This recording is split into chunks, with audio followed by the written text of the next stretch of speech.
Assalamualaikum warahmatullahi wabarakatuh. Waalaikumsalam warahmatullahi wabarakatuh.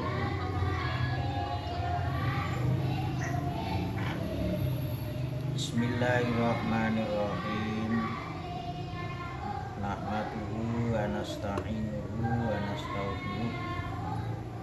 Wa na'udzu billahi min syururi anfusina wa min sayyiati a'malina. May yahdihillahu fala mudhillalah wa may yudlilhu fala hadiyalah. Allahumma sholli wa sallim wa barik ala sayyidina Muhammad wa ala alihi wa ashabihi ajma'in. Amma ba'du, la haula wa la quwwata illa billahil aliyyil azim. Qala Allahu ta'ala, kullu nafsin bima kasabat rahinah illa ashabal yamin fi jannati yatasa'alun 'anil mujrimin. Ma salakakum fi saqar, qalu lam naku minal musallin wa lam naku nut'imul miskin. Hadirin hadirat jamaah Darus Syafa'ah rahimakumullah. Pada kesempatan sore hari ini kita bersama-sama dalam rangka thalabul ilmi di bulan suci Ramadan.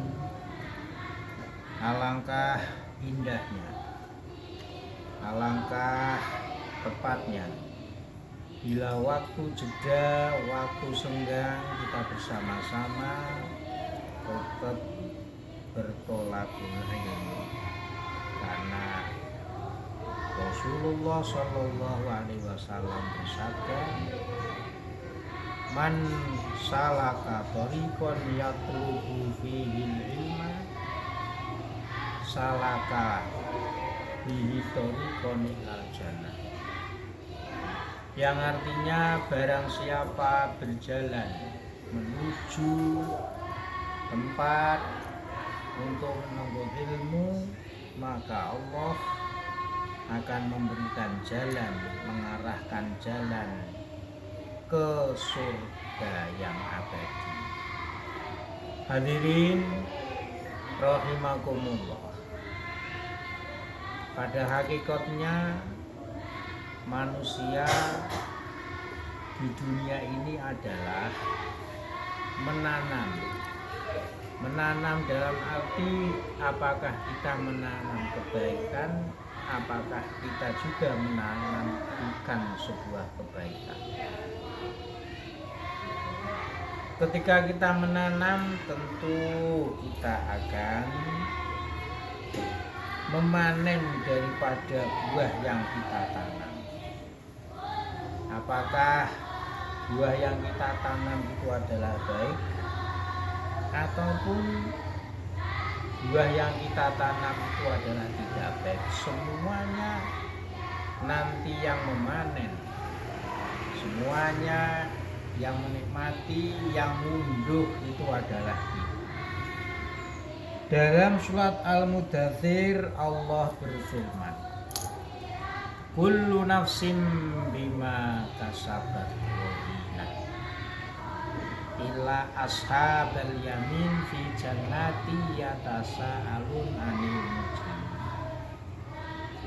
Setiap hamba, setiap manusia akan senantiasa tergadaikan amal perbuatan di dunia, dimintai pertanggungjawaban di dunia.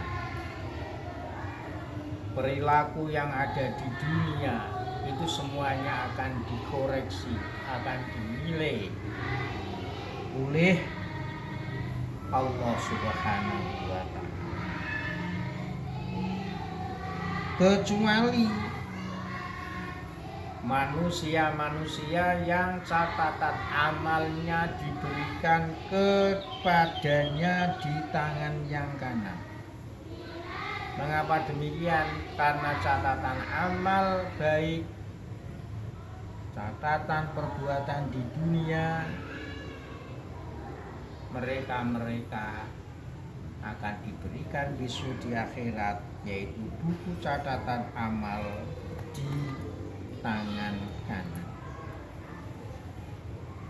Nah, kesimpulannya, ketika orang menanam amal perbuatan di dunia, baik maupun buruk, di akhirat nanti hanyalah ada dua kategori, yaitu dia termasuk orang yang bahagia, orang yang beruntung, sa'idun. Apakah orang yang sa'iyun, yang tercela, orang yang celaka? Oleh karena itu, ketika kita beramal di dunia, ketika kita beramal ketika masih hidup ini, tidak lain kita senantiasa berusaha agar supaya amal-amal yang kita lakukan ini adalah menunjukkan bahwa kita ini adalah orang yang beruntung, orang yang sa'idun beruntung, orang yang bejo, yang akhirnya nanti akan diselamatkan oleh Allah Subhanahu wa Ta'ala. Buku catatan amalnya dikasihkan di tangan kanan, dan tidak lain kita adalah mendapatkan tempat yang layak, surga di sisi Allah Subhanahu wa Ta'ala. Nah, tanda-tanda orang yang tentu besok di akhirat ini adalah orang yang beruntung, orang yang bahagia. Dikatakan alamatus sa'adah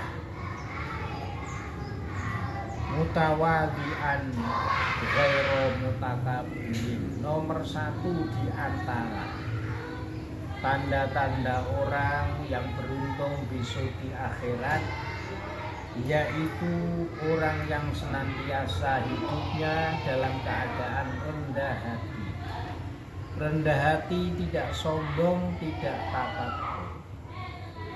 Mengapa demikian?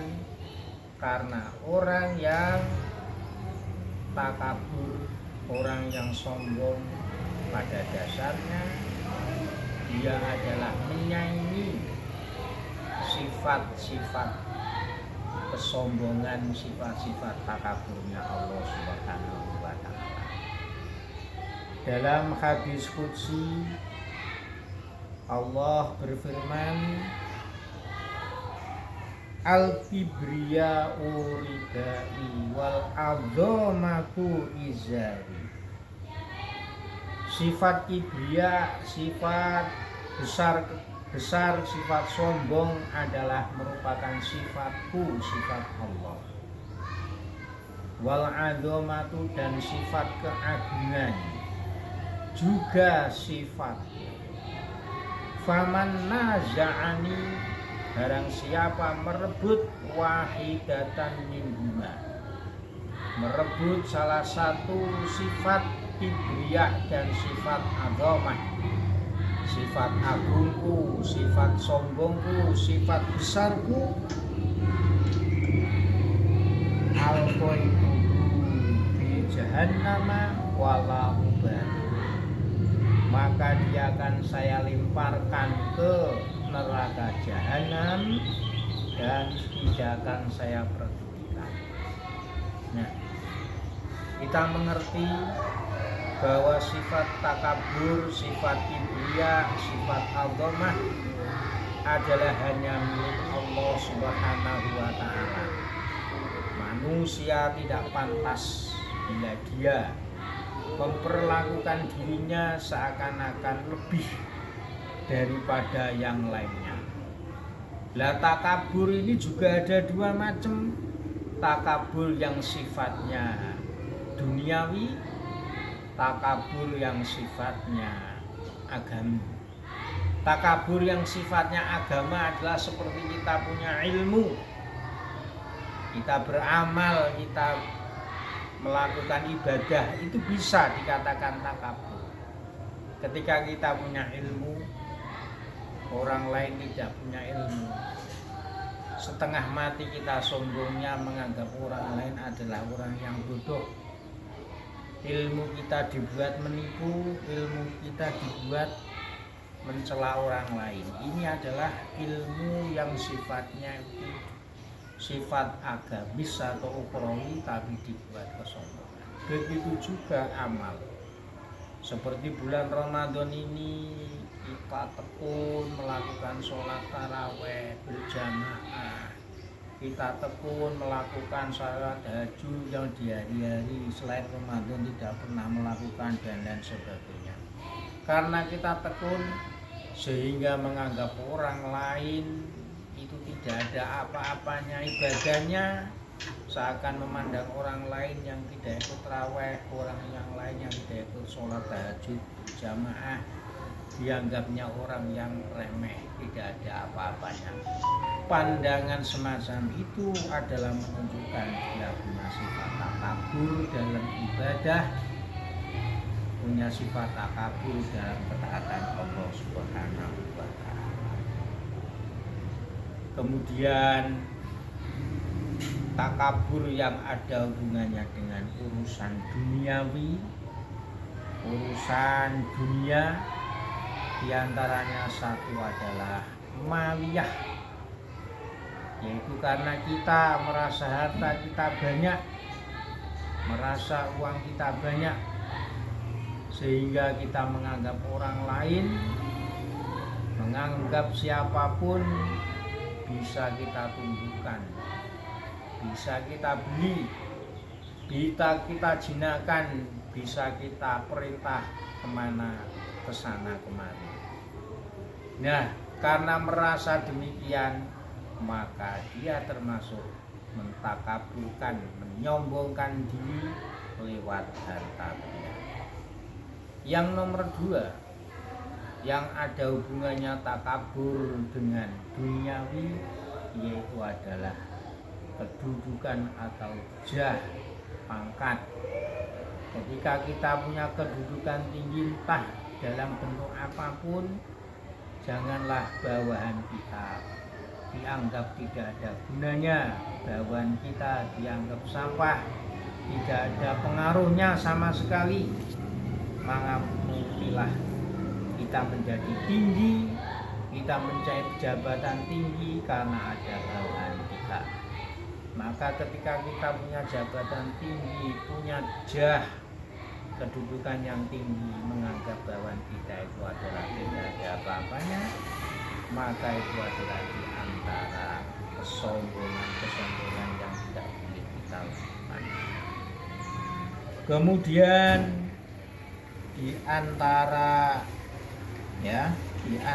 tanda-tanda orang itu adalah orang yang syaqi, yang sa'idun, yang beruntung, yang bahagia di dunia dan di akhirat. Sakhiyan kariman, dia menjadi orang yang dermawan. Dermawan, suka memberi walaupun itu ada hitung-hitungan, itu sakhiyan. Kalau kariman itu memberi tapi tidak ada hitung-hitungan. Dalam arti sakhiyan itu juga dermawan, kariman juga dermawan. Kalau sakhiyan dermawan, pilih saja suka memberi tapi masih ingat tidak membutuhkan, masih membutuhkan pahala, masih membutuhkan dilihat oleh orang lain, masih membutuhkan orang lain untuk mengoreksi. Tapi kalau kariman, dermawan yang sudah tidak membutuhkan apa-apa, dia memberi, tidak ada yang namanya timbal balik, tidak perlu diviralkan, tidak perlu dihitung sedikit atau banyak. Ini diantaranya tanda-tanda orang yang bahagia di dunia dan di akhirat. Yang nomor 3, ayyakuna rahiman bima khalaqallah, mempunyai sifat welas asih, mempunyai sifat kasih sayang kepada semua makhluk ciptaan Allah, bukan hanya manusia, kepada hewan, kepada tumbuh-tumbuhan, kepada lingkungan-lingkungan kita, mempunyai rasa empati, mempunyai rasa kasih sayang kepada mereka. Kasih sayang bukan hanya kepada manusia, kepada hewan pun kita punya kasih sayang. Ketika kita ingin menyembelih atau ingin memakan kambing, kasih sayangnya gimana? Sembelihlah kambing dengan membaca Bismillahirrahmanirrahim, dengan menyebut asma Allah. Ketika kita mau menebang pohon yang tinggi, tebanglah pohon yang tinggi dengan membaca Bismillah, tapi jangan lupa pohon yang kita tebang nanti kita tanami lagi, sehingga kesenambungan ekosistem yang diciptakan oleh Allah akan berlangsung. Itu diantaranya adalah orang yang mempunyai rasa kasih sayang kepada hamba atau ciptaan Allah Subhanahu wa Ta'ala.